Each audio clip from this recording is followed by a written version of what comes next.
नमस्कार। आप सभी का बीसीए ऑनलाइन क्लासेस में स्वागत है। आज हम library information science competition exams उसी सीरीज़ में नेक्स्ट क्वेश्चंस में हैं हम आज। उम्मीद करती हूँ आपको ये सभी समझ में आ रहा होगा पैटर्न। यदि इसमें कुछ चेंज करना है या आपके कोई सजेशंस हैं तो आपका स्वागत है। तो हम पहला क्वेश्चंस लेते हैं आज। फर्स्ट क्वेश्चन है आपका, which of the following associations was associated with Paul Otlet. निम्नलिखित में से कौन सा संघ पॉल ऑटलेट से जुड़ा है? इफ्ला,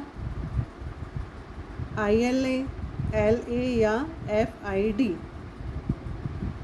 तो बताइए। तो फर्स्ट हम क्वेश्चन के आंसर पे ही चलते हैं, उसके बाद में अदर ऑप्शंस हम डिस्कस करेंगे। तो इसका आंसर है FID। FID related to Paul Otlet. FID full form है अपना international federation for information and documentation.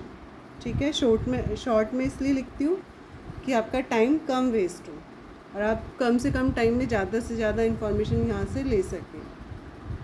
FID international organisation है दैट वॉज क्रिएटेड। क्यों क्रिएट किया गया था इसको? प्रमोट करने के लिए universal access to all recorded knowledge.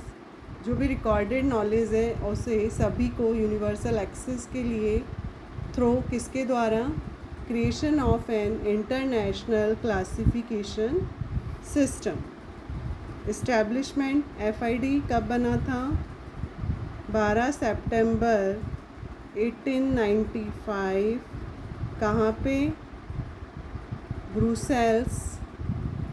उस समय इसका नाम था इंटरनेशनल इंस्टीट्यूट ऑफ बिब्लियोग्राफी। उस समय 2 बेल्जियम लॉयर थे।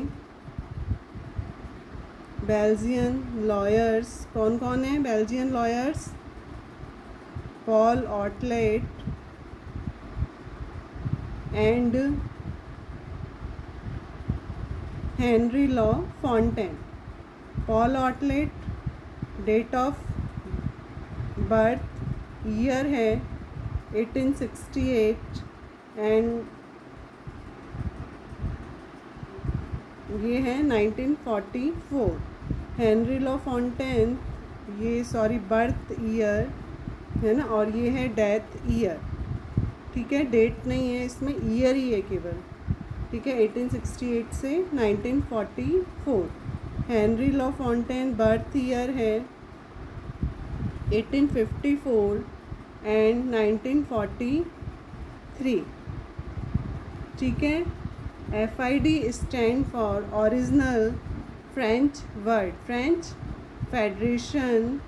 इसको मैं एक बार लिख देती हूँ आपको, ये अलग से उसमें आ रहा है। Federation inter national D documentation. इनका नाम कब कब चेंज हुआ है? 1931 में FID का नाम हुआ इंटरनेशनल इंस्टीट्यूट फॉर डॉक्यूमेंटेशन। 1937 में the international federation for documentation.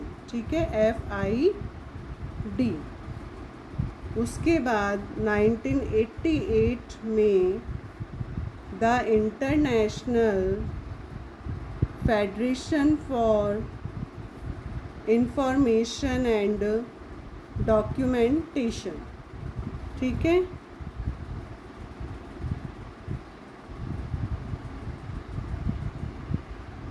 FID dissolve हुआ 2002 में। अब हम बात करते हैं इफ़ला।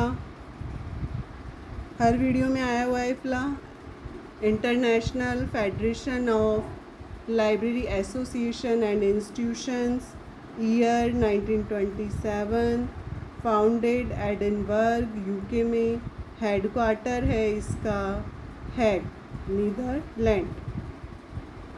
ILA इंडियन लाइब्रेरी एसोसिएशन, इसका फाउंडेड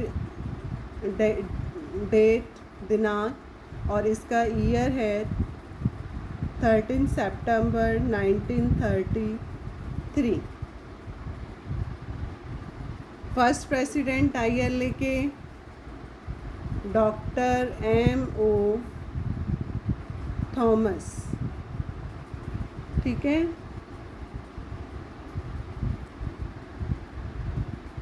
ILA इफ़ला का मेंबर कब बना? 1957। ILA first journal 1942, library bulletin. Copy pen लेके बैठिए, शॉर्ट नोट्स बनाते चलिए, बना चुके हैं तो उन्हें रिवाइज़ कीजिए। एबगिला ILA लाइब्रेरी बुलेटिन ये स्टार्ट हुआ 1942 एंड क्लोज्ड 1946। उसके बाद में 1942 में स्टार्ट हुआ, 1946 में ये क्लोज्ड हो गया। आफ्टर एबगिला, एबगिला फुल फॉर्म है एनल्स बुलेटिन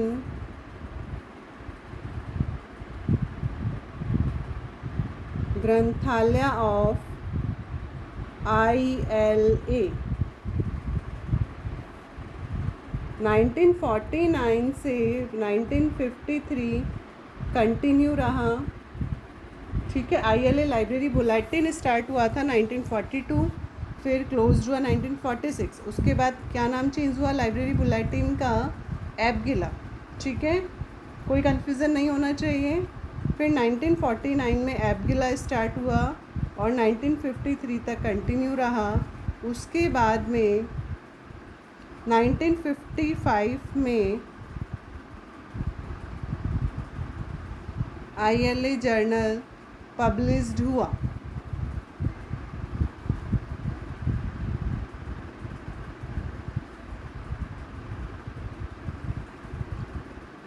ILA बुलेटिन जो चल रहा था अपना 1965 में पब्लिश होना स्टार्ट हुआ और 2011 में इसका नाम चेंज होके JILA ज़िला journal of Indian library association ये बन गया। फ्रीक्वेंसी क्या है इसका? क्वार्टरली। ठीक है, उम्मीद करती हूँ आपको समझ में आया होगा।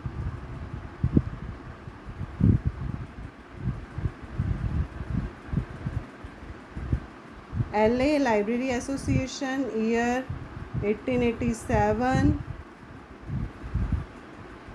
ठीक है, तो हमारा आंसर था FID, राइट आंसर है। नेक्स्ट क्वेश्चन पे चलते हैं, एक ही क्वेश्चन। ठीक है, नेक्स्ट क्वेश्चन पे चलते हैं हम। In which year the ISBDM was first published? ISBD international standard bibliographical description. और M का क्या है?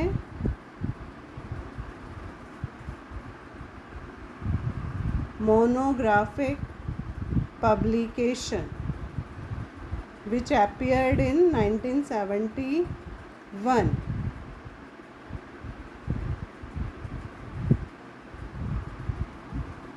Next,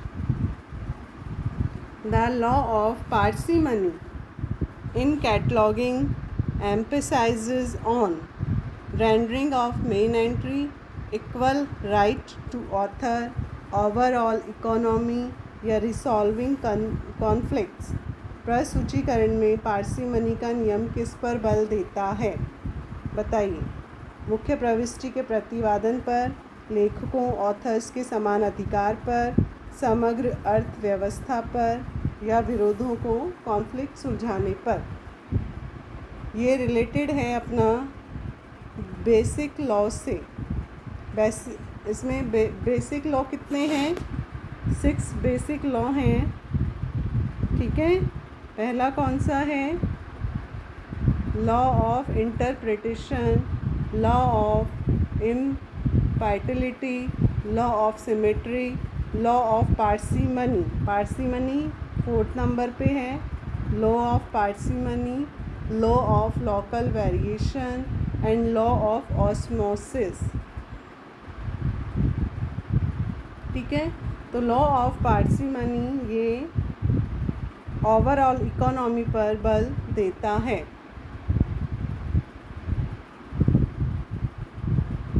next, in which year the British museum catalogue of printed books was published? किस वर्ष में ब्रिटिश संग्रहालय कैटलॉग ऑफ प्रिंटेड बुक्स प्रकाशित हुआ? 1839, 1840, 1841, 1842. Then right answer 1841.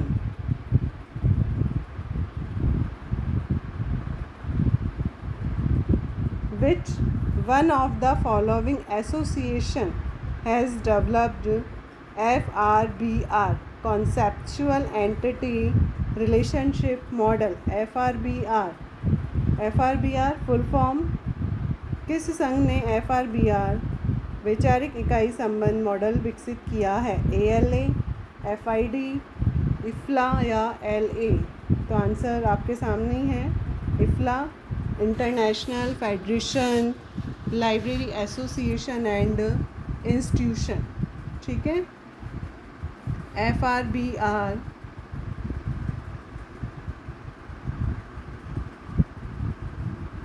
functional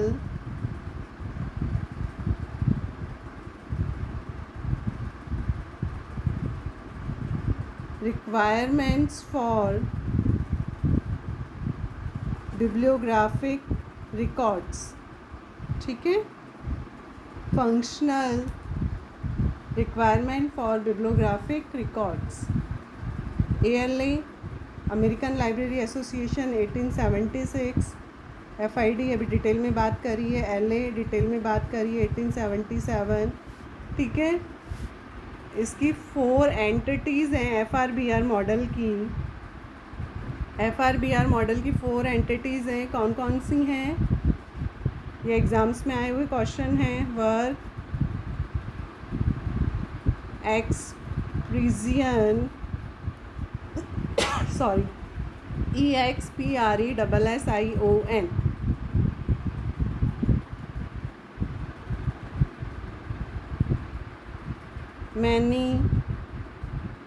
manifestation and item. ठीक है। 4 एंटिटीज़ हैं FRBR की ये। Functional requirements for bibliographic records. Next, in which year the CERA consortium was started? CERA full form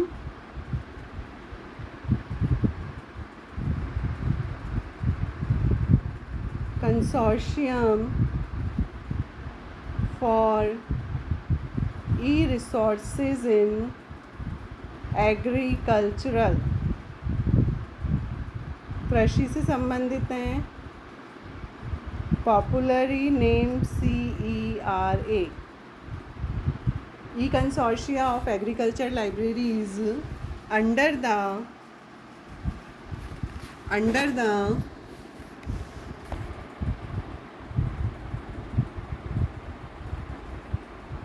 Indian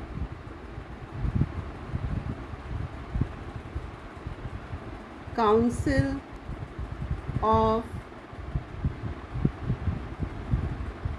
agricultural research for national agricultural research and education system libraries.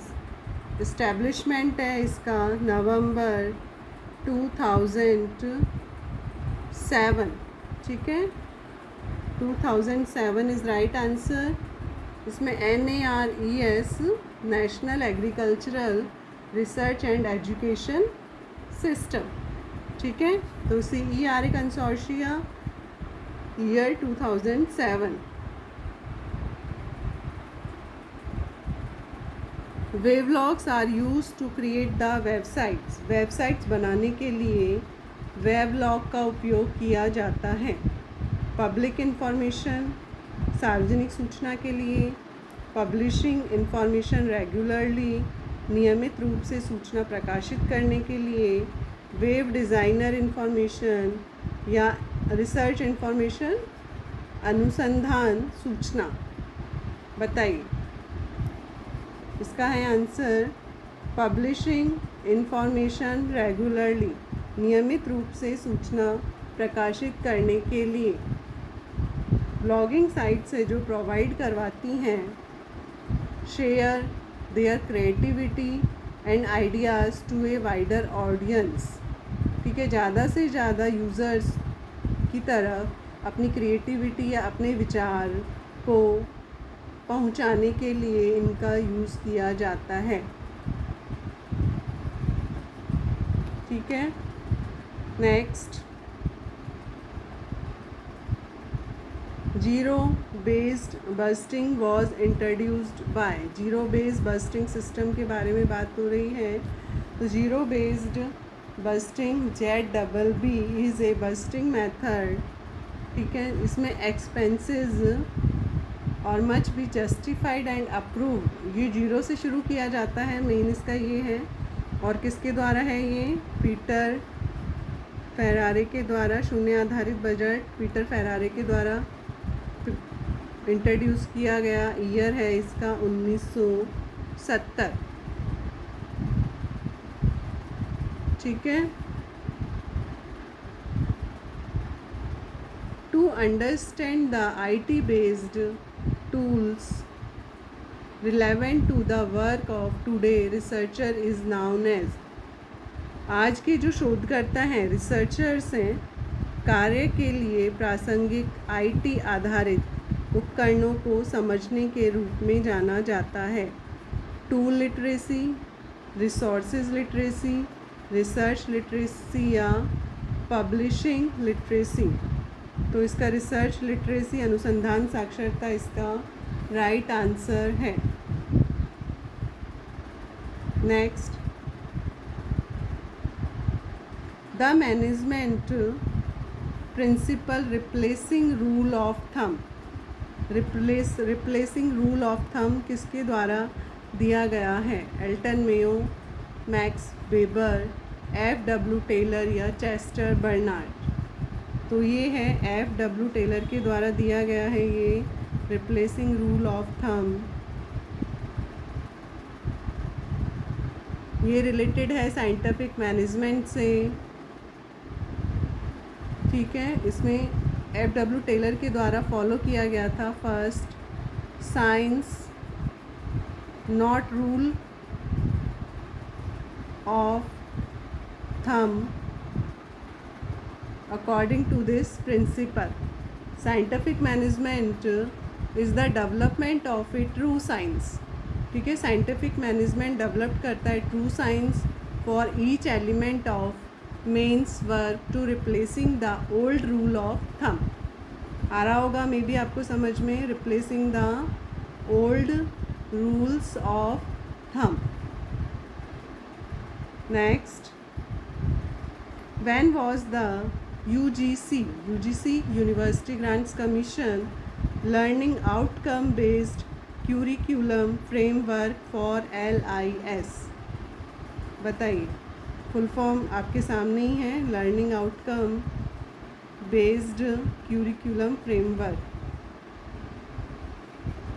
है ना। Programme किसके द्वारा published हुआ है? कौन सा ईयर था? 2019। 2017, 2018 या 2020। तो इसमें ईयर है 2019।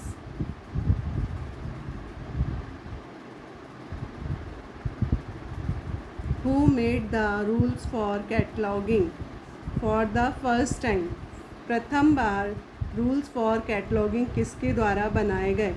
Doctor S R Ranganathan sir, Thomas Bodley, Anthony Panizzi या C.A. कटर? सभी को पता है, इजी क्वेश्चन है। एंथोनी पैनेजी के द्वारा rules for cataloguing rules first time बनाए गए। Who is the author of the law of library of Granthalaya Veda? ग्रंथालय वेदा के ऑथर हैं, आंसर आप ही के सामने है, याकी वेंटा रमैया। ठीक है, अपना बनाते चलिए, अपने शॉर्ट नोट्स बनाते चलिए आप लोग। Next question, UDC is an example of. UDC is an example, UDC universal decimal classification कौन सी वर्गीकरण पद्धति के उदाहरण हैं? तो almost faceted classification scheme is right answer. इसमें हमें प्योरली हम थोड़ा सा वर्गीकरण पद्धति इनके बारे में बात कर लेते हैं। फर्स्ट है अपना प्योरली एन्यूमेरेटिव क्लासिफिकेशन स्कीम, विशुद्ध परिगणनात्मक क्लासिफिकेशन स्कीम। इसके जो उदाहरण हैं, कॉपी पेन लेके बैठिए, अपना नोट करते चलिए। इसके एग्जाम्पल है अपना library of Congress and RIC international classification scheme. ठीक है, राइडर की अंतर्राष्ट्रीय वर्गीकरण पद्धति प्योरली एन्यूमरेटिव क्लासिफिकेशन स्कीम का उदाहरण है। फिर सेकंड है अपना,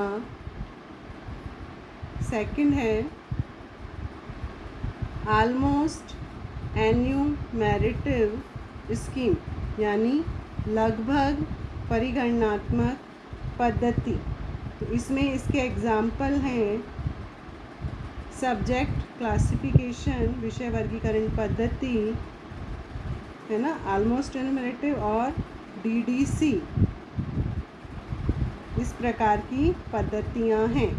DDC almost enumerative, DV decimal classification almost enumerative, और सब्जेक्ट क्लासिफिकेशन।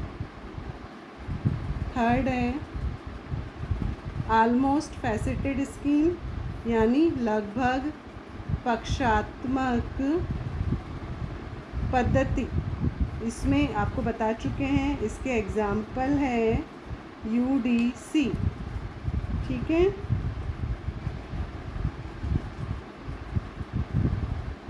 ठीक है, UDC इसका एग्जाम्पल है। फिर है रिजिडली फैसेटेड स्कीम,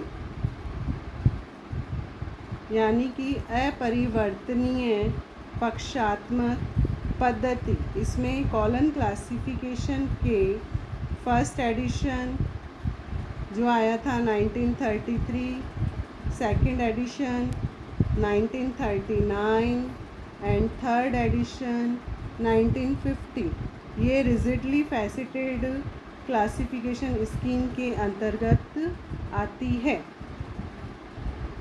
उसके बाद है ऑलमोस्ट फ्रीली फैसेटेड स्कीम, यानी लगभग मुक्त पक्षात्मक पद्धति। इसमें कॉलन क्लासिफिकेशन, द्विवर्गीकरण पद्धति, इसका फोर्थ एडिशन 1952 और इसका fifth edition 1957 and six edition 1960। ठीक है, और रीप्रिंट है 1963। ये लगभग मुक्त पक्षात्मक पद्धति यानी कि ऑलमोस्ट फ्रीली फैसेटेड स्कीम के अंतर्गत आता है। लास्ट फ्रीली फैसेटेड स्कीम यानी मुक्त पक्षात्मक पद्धति फ्रीली फैसेटेड स्कीम के अंतर्गत कॉलन क्लासिफिकेशन का 7th एडिशन 1987 ये इसके अंतर्गत आता है। तो आपको इसके अंतर्गत जो भी 6 पद्धतियां हैं उसके बारे में बता दिया गया है और इसकी जो कौन कौन सी क्लासिफिकेशन स्कीम इसके अंतर्गत आता है वो भी आपको बताया गया है। इम्पॉर्टेंट है, एग्ज़ाम्स में आता है क्वेश्चंस। शॉर्ट नोट्स बना लीजिएगा, नोट कर लीजिएगा अपना। ठीक है, हम नेक्स्ट क्वेश्चन पे चलते हैं आगे। The structure of CCF is based on CCF common communication format. ये किस पे बेस्ड है? ISO 99, ISO 2000, ISO 2709 या नॉन ऑफ दीज। CCF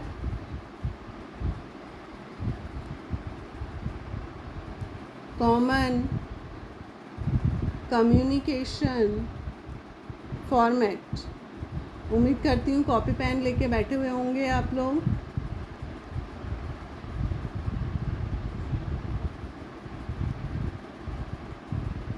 ये है ISO 2709, इस पे बेस्ड है।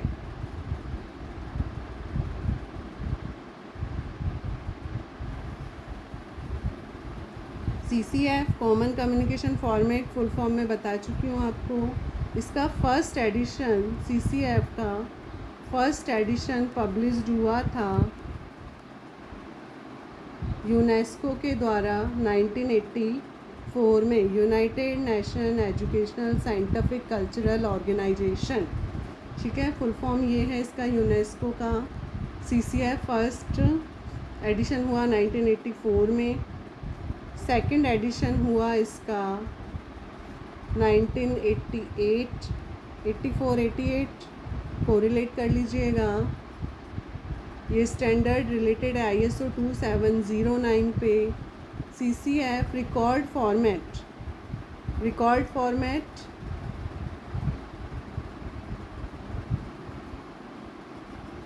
कितने पार्ट हैं इसके? 4 पार्ट्स। इसके जो नेम ऑफ 4 पार्ट्स हैं CCF के वो हैं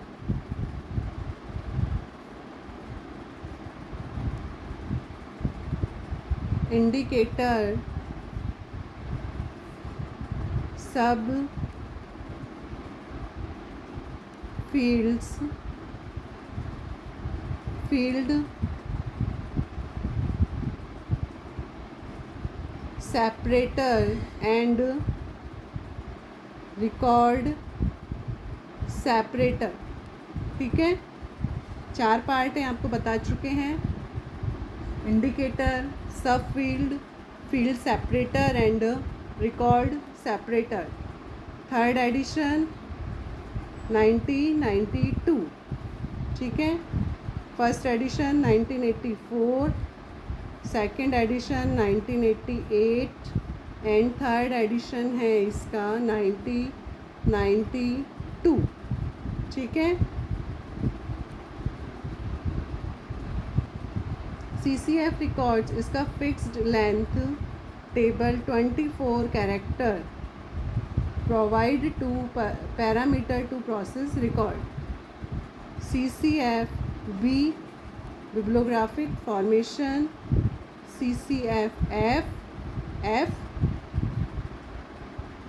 फैक्चुअल इंफॉर्मेशन। ठीक है, ISO 2709 is right answer.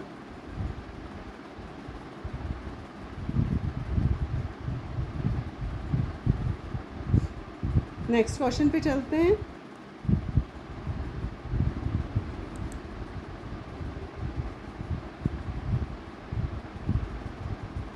GIF law basically deals with, Zipf law किसको डील करता है, मूल रूप से किससे संबंधित है, किससे रिलेटेड है ये, publication of articles, frequency of occurrence of words, citation of articles and productivity of scientist। बताइए, Zipf law related to frequency of occurrence of words, ठीक है। जिफ लॉ 1935, ईयर ध्यान में रखिए 1935, ये क्वेश्चन आ चुका है, हो सकता है ईयर आ जाए नेक्स्ट टाइम। 1935 जिफ लॉ, इनका पूरा नाम है George Kingsley Zipf, George Kingsley Zipf 1935 में ये आया है लॉ और frequency of occurrence of word. Next, ASLIB was establishment in the year, बताइए, बहुत इजी क्वेश्चन है। ASLIB full form association for information management, ये British association of special library and information centre ये था एक टाइम पे। उसके बाद में फाउंडेड इन इंग्लैंड, इंग्लैंड में कब हुआ, 1924, जो आपके क्वेश्चन का आंसर है, ठीक है। 1924 में ये क्या नाम रहा इसका, association of special libraries and information bureaux, ठीक है, association of special library and information bureaux. ये ऑर्गेनाइजेशन है, इंडिपेंडेंट ऑर्गेनाइजेशन, ये हुआ फंक्शनिंग 2010 में। उस समय ये बना था division of emerald group publishing since 2015। किससे रिलेटेड है, एमरल्ड ग्रुप, ठीक है। ये केवल प्रेजेंट में ये सिंस 2015 से ये एक्सिस्ट करता है only as Emerald professional development arm, ठीक है, इसके द्वारा करता है। तो स्टार्टिंग ईयर है 1924, ठीक है। Next, NASDAQ is associated with, NASDAQ किसके द्वारा एसोसिएटेड है, Indian council of historical research, Indian council of philosophical research, Indian council of medical research या Indian council of social science research. Right answer, Indian council of social science research, ICSSR, ठीक है। NASDAQ full form national social science documentation centre, year क्या है, 1969।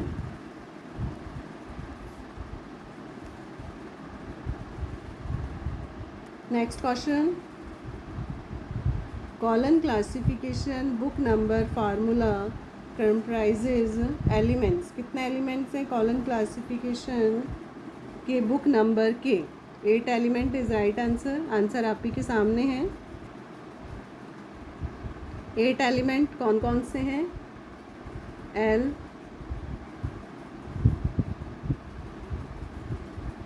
Eight element L, F, Y, A dot V dash S semicolon C colon evaluation। ठीक है, कितना हुआ? 1 2 3 4 5 6 7 8। Okay, L language, F form, Y year of publication, A accession part of the book number, V volume number, S supplement number, C copy number and E evaluation number। Okay, 8 element आपको बता चुके हैं book number के, colon classification. Next question,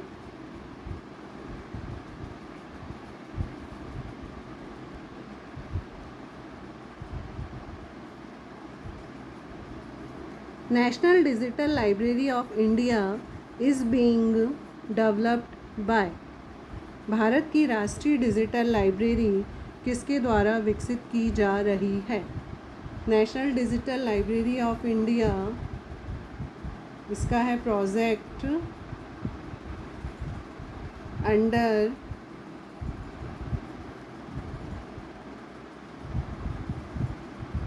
ministry of education, government of India. कितनी language में available है? 10th language में। Headquarter है इसका खड़गपुर, इंडिया। कब लॉन्च हुआ है ये? 2016। द लाइब्रेरी, ये लाइब्रेरी डेडिकेटेड की गई थी नेशन को 19 जून 2018 में। किसके द्वारा? By union resources minister Prakash Javadekar. ठीक है, तो digital library of India is being developed by IIT, Indian Institute of Technology Kharagpur के द्वारा डेवलप्ड की गई है। ठीक है, next question, the book prolegomena to classification was brought out of SR Ranganathan in the year. Prolegomena to library classification year है इसका 1937। ठीक है, colon classification first edition 1933, classified catalogue code year 1934, theory of library catalogue year 1938, है ना। और prolegomena to library classification 1937, preface to library classification 1939। और भी हैं, SR रंगनाथन सर की बहुत सी बुक्स हैं और जिनके ईयर भी हैं। ठीक है, एग्ज़ाम पॉइंट ऑफ व्यू से हम कहीं कोई भी कन्फ्यूज़न सभी हम बेयर नहीं कर सकते हैं। तो 5 laws of library science, 5 laws of library science published 1931, सभी को पता है। Books are for use, every reader is a book, every book its reader, save the time of the reader, library is a growing organism. Organism biological aspect से लिया गया है। Colon classification published 1933, कुछ चीज़ें रिपीट हो रही हैं। Classified catalogue code 1934, ठीक है, इसमें कौन कौन सी फेमस बुक है इनकी? Library administration. वैसे तो कंपटीशन एग्ज़ाम्स वाले बच्चों को ये रटे हुए रहते हैं, पर हम थोड़ा सा रिवीजन कर लेते हैं। 1935 प्रोलेगोमेना टू लाइब्रेरी क्लासिफिकेशन। 1937 आ चुका है ये अपना। थ्योरी ऑफ लाइब्रेरी कैटलॉग बता चुकी हूँ। 1938 reference service and bibliography. Reference, ये सभी डॉक्टर एस.आर. रंगनाथन सर की बुक्स के बारे में बात हो रही है। Reference service and bibliography. 1940 library classification fundamental and procedure. 1944 elements of library classification. 1945 classification of Marathi literature. 1945 heading and canons.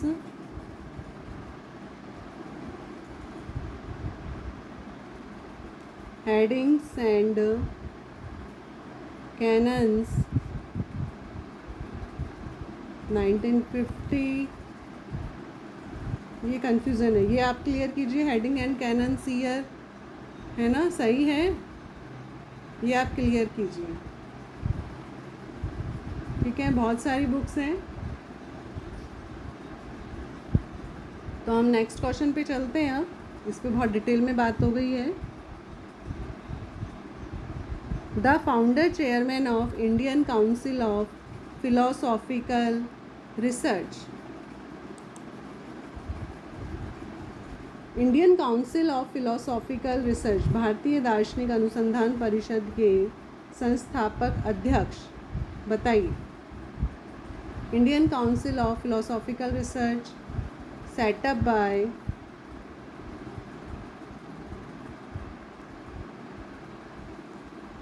Ministry of Education, Government of India, registered as a society March 1977। ठीक है, functioning July 1981 under the chairman of D.P. Chattopadhyay. Under the chairman of D.P. Chattopadhyay. आपका answer आ चुका है, D.P. Chattopadhyay. D.P. Chattopadhyay, बताइए full, इनका नाम बताइए, full पूरा नाम। D.P. चट्टोपाध्याय पूरा नाम क्या है? देवी प्रसाद चट्टोपाध्याय।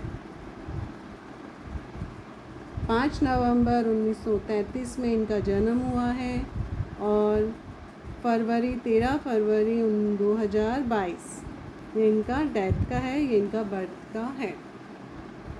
ठीक है, next, the term paperless society was coined by Melvin Dewey, Jennifer रॉबले, F.W. लैंकास्टर या W.C. Shares.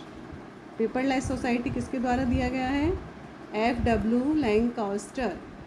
Frederick, full form क्या है, मतलब पूरा नाम, फुल फॉर्म तो करवाते हुए आ जाता है। Frederick Wilfred Lancaster. ईयर क्या था? 1978। ये पेपरलेस सोसाइटी का ईयर है, 1978। अब बताइए पेपरलेस सोसाइटी क्या है, बताइए। पेपरलेस सोसाइटी है is a society in which paper communication. Paper communication कौन कौन से होते हैं? इजी है, रिटर्न डॉक्यूमेंट्स, मेल, लेटर्स। इनको इन्हें रिप्लेस किया गया, replaced by electronic communication and storage. इससे इन्हें रिप्लेस किया गया। कॉन्सेप्ट किसके द्वारा दिया गया है? F.W. Lancaster, 1978। Okay, next question. The multilingual thesaurus of Innis is maintained in. Multilingual thesaurus कितनी लैंग्वेज में है ये? इनिस के बारे में बात कर लेते हैं थोड़ा सा. International nuclear information system. Year क्या है? 1970.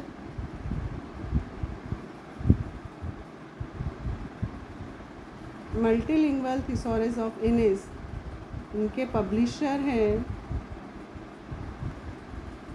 IAEA.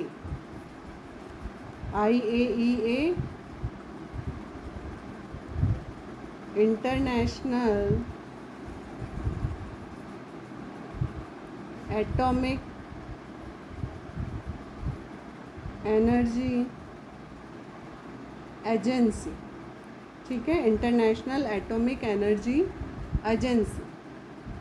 कितनी लैंग्वेज? 8 लैंग्वेज. मेंटेन्ड इन 8 लैंग्वेज. 8 लैंग्वेज कौन कौन सी हैं? Arabic, Chinese, English,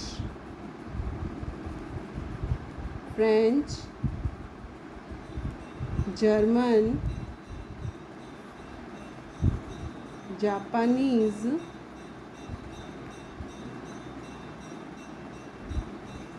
Russian and Spanish. ठीक है, कौन कौन सी हो गई language? Arabic, Chinese, English, French, German, Japanese, Russian and Spanish. ठीक है, 8 language. Right answer. Next question. Research library group RLG founded in 1974. Year आपके सामने है. Was later on merged with one of the following. किस में merge किया गया था? ALA, American library association, IFLA, international federation of library association, OCLC, online computer library centre library consortia है ये, SLA, स्पेशल लाइब्रेरी एसोसिएशन 1909. ठीक है, ALA 1876, IFLA 1927, OCLC ये लाइब्रेरी कंसोर्शियम है. ठीक है, तो किसके द्वारा किया गया था? Merged which on the following. RLG को, ये है OCLC. और ईयर क्या था जब मर्ज हुआ था? ये 2006. किसके द्वारा डेवलप्ड है ये? Developed the Eureka inter library search engine. ठीक है, तो राइट आंसर है OCLC, online computer library centre.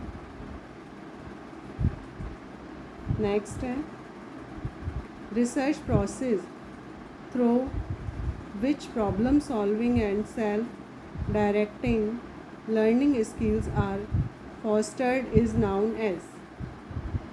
शोध प्रक्रिया जिसके माध्यम से समस्या समाधान और स्वनिर्देशित सीखने के कौशल को बढ़ावा दिया जाता है. क्या है? Digital literacy, information literacy, computer literacy या मीडिया लिटरेसी. इंफॉर्मेशन लिटरेसी, सूचना साक्षरता इज़ राइट आंसर. सूचना साक्षरता is right answer. INSDOC comes under.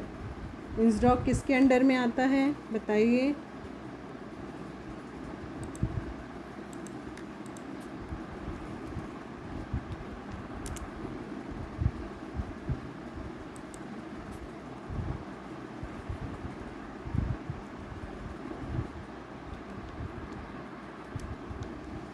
ISDOC, Indian national scientific documentation centre. Indian national scientific documentation centre.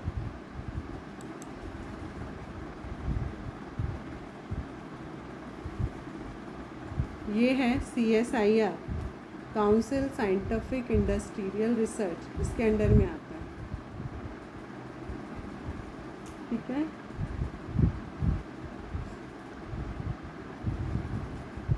Indian scientific documentation centre ये आया था 1952 में under CSIR। ये मर्ज्ड हो गया निस्कॉम में 2002 में, और प्रेजेंट में है ये NISCAIR national institute of science communication and information resources. ठीक है, नई दिल्ली में है।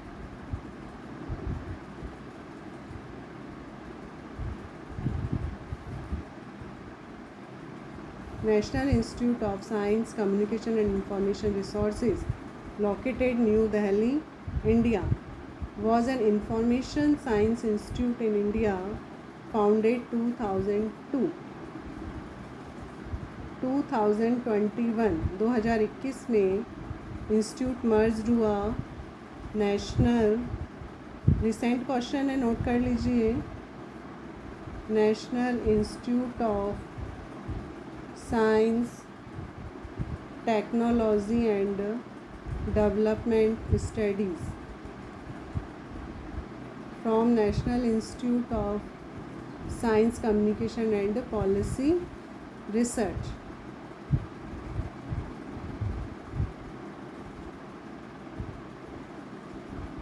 ठीक है, तो प्रेजेंट में निस्केयर क्या बन गया है, अब ये बन गया है नेशनल इंस्टीट्यूट साइंस टेक्नोलॉजी,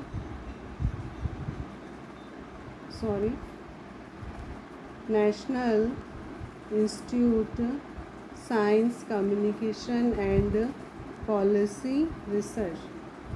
ये हो गया निस्केयर से NISCPR बन चुका है। ठीक है, नेक्स्ट क्वेश्चन पे चलिए। Father of library movements in USA,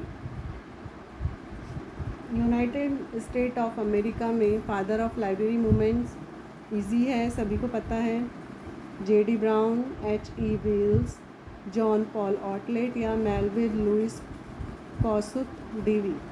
ये इनका फुल नाम है मेलविन डीवी का। ठीक है, ये इनका राइट आंसर है, मेलविन डीवी। इनका ईयर, बर्थ ईयर है 10 दिसंबर 1851 और डेथ का है 26 दिसंबर 1931।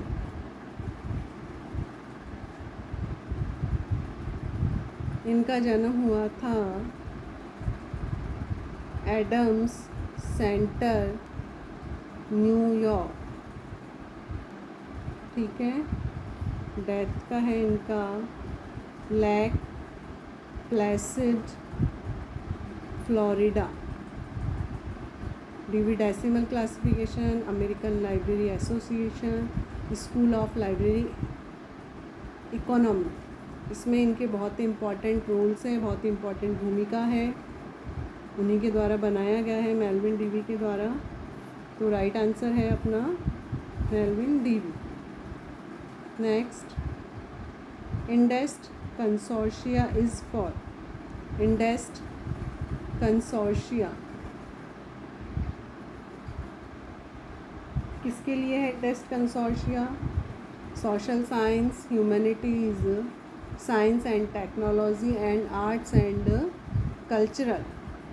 तो science and technology is right answer. INDEST full form है इंडियन नेशनल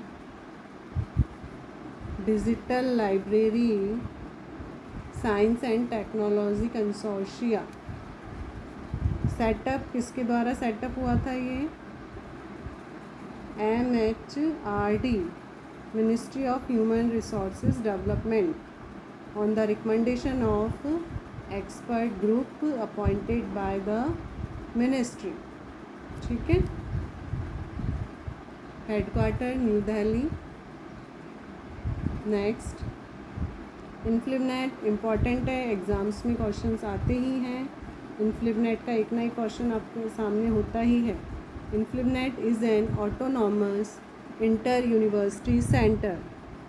इन्फ्लिबनेट किसका एक स्वायत्त अंतर विश्वविद्यालय केंद्र है।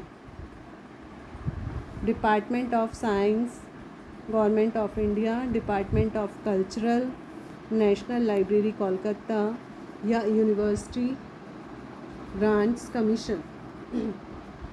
सभी को पता है UGC is right answer, university grants commission. Information and library network ये ऑटोनॉमस इंटर यूनिवर्सिटी सेंटर है यूजीसी ग्रांट्स कमीशन का। Involved in creating infrastructure for sharing library and information resources and services, academic and research institutions। ठीक है, तो आज आपके सामने ये क्वेश्चंस आ चुके हैं सभी। उम्मीद है आपको ये सब समझ में आए होंगे। ठीक है, thank you very much. Then 22 video हमारा कंप्लीट हो चुका है। टेक केयर, कंटिन्यू स्टडी कीजिए।